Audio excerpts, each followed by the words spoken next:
This video is about how you apply force to the golf ball via your putter, which is obviously everything relative to how far a putt goes, how you judge speed control. But you have two choices as a golfer, I believe. One, don't really think about this stuff, just putt. Don't give it much thought. How far back the putter's going, how far through the putter's going. Have you got a quick tempo, slow tempo, all these things. If you putt well without thinking, turn this video off right now, it's not for you. However, I believe most people don't putt well or could certainly putt better, and ignoring this stuff, leaving it to chance, could be a mistake. So, there's your two choices. Don't give it any thought, putt away, putt on your feel, or care about it, think about it, practice around it, and try and apply it to how far a putt goes relative to how you're going to actually swing the putter with a bit more intent. Okay? So that's your two choices. Make your choice.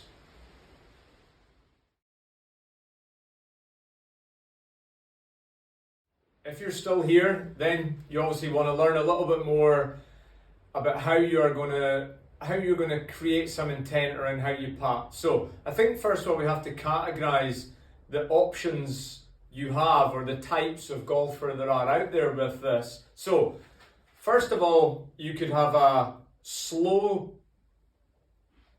putting stroke, or you could have a fast putting stroke, or you could be somewhere in between. Truth be told, there's world-class golfers, world-class putters in those camps. So it's not like you have to be one way or the other. My personal preference is erring on the quicker side of things. I just see from a good few thousand putting lessons now, I see more problems with slow tempos. Doesn't mean you can't have a slow tempo. So by slow tempo, I basically just mean you move the putter pretty slow compared to someone who moves it faster.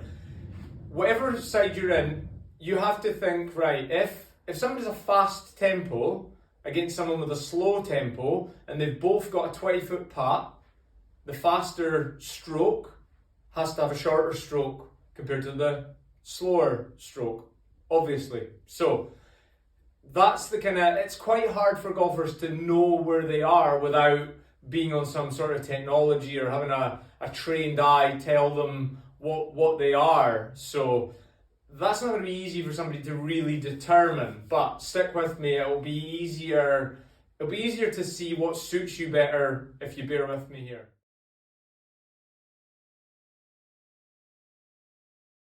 Okay, so within that slow, fast, moderate tempo, we then want to look at what's the putter doing, before the golf ball, after the golf ball, okay? So I've got a ball down here. So you've got a back stroke, you've got the stroke back to the ball, and then you've got a follow through.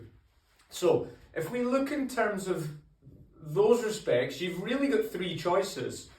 You could either be short in the backswing, longer in the follow through.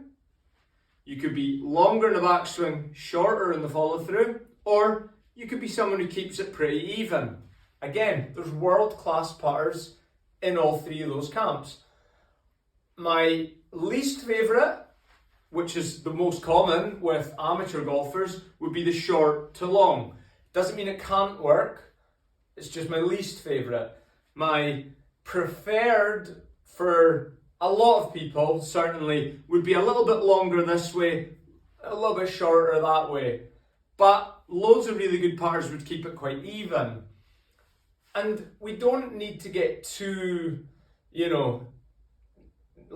down to the kind of exact measurement with this either. The reason I don't like long follow-throughs is not because a golfer has gone, I'm going to hit a putt here and I'm going to have a big long follow-through.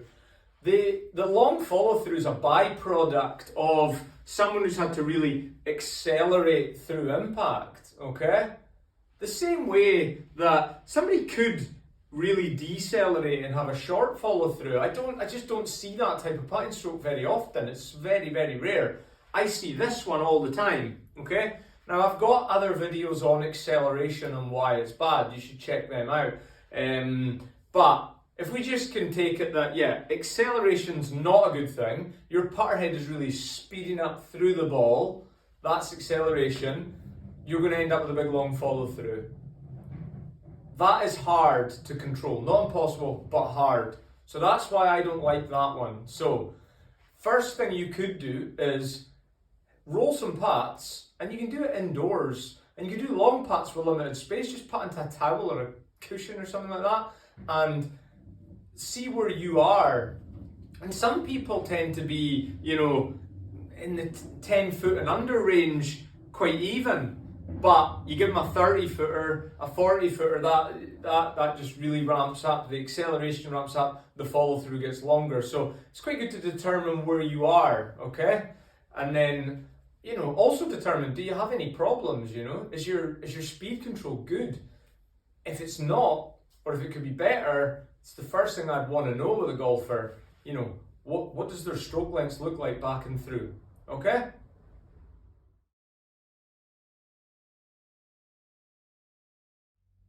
Right, so I've put some tees down here. These tees are about 12 inches apart, or about 30 centimetres, okay? So that's 12 inches, 30 centimetres behind the ball, 12 inches, 30 centimetres after the ball. So what you would start to do is find what suits you. This is why it's called find your flow.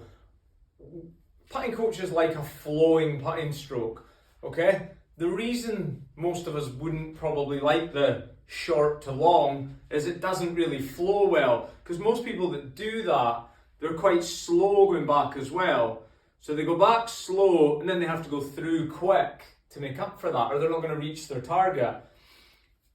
So finding your flow is about what might suit you the best. So if we practice like this, and you could start off by keeping them very even.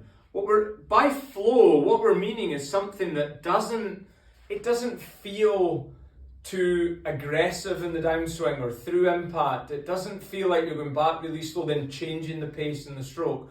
We're trying to get a more even flow, if you like. So practice, you can put some tees down, starting off like this sort of distance, and just feel, does that feel easier to just find a flow with that?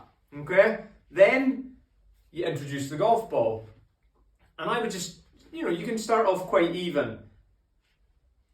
Find your flow is the main thing. And that might be with an even stroke, it might be a wee bit longer, a wee bit shorter, it might even be a bit shorter, a bit longer. The main thing to avoid, I would say, is the extremes, okay? And if you can video yourself putting alongside finding your ideal flow, that'd be great. And then you might know where you are and what suits you. You might be right, I am suited to being even. I am suited to being a little bit longer in the way through. I am suited to being a little bit shorter in the way through, okay? So my preference is probably to be a little bit shorter on the way through. For most people, that doesn't mean that's where everybody should be. The reason I say that is because most people have run into problems by being short to long, okay? That's why that's my preference. Doesn't mean it's the only place to putt well. So find your flow and then practice around that. Get used to going on a putting green, knowing, right, I am the type of putter who likes to putt with an even back and through and the tempo. Doesn't feel rushed, but it isn't slow and robotic. It just flows nicely, okay? I think the long-term goal for anybody really should be that distance is judged by length of backswing, okay? Seems to be the best way to do it, okay? Because the longer the backswing means the putter head will just naturally get a little bit more speed. So, longer putt, we need a longer backswing, okay? But I would regularly test this on golfers using technology that's measuring this type of thing, and I'll see a golfer take a 20 centimetre backstroke on a 10-foot putt with, say, a 20 centimetre follow through. And then watch them hitting a 30-foot putt, the backstroke goes to like 24 centimetres. The follow through's 45 centimetres. It's almost like you've just changed the way you putt completely. Okay? So you've got a putt that's 3 times longer, you've added 4 centimetres to your backstroke, but what you've done is added 20 plus centimetres to your follow through. You know, I would rather go incremental more with the backswing.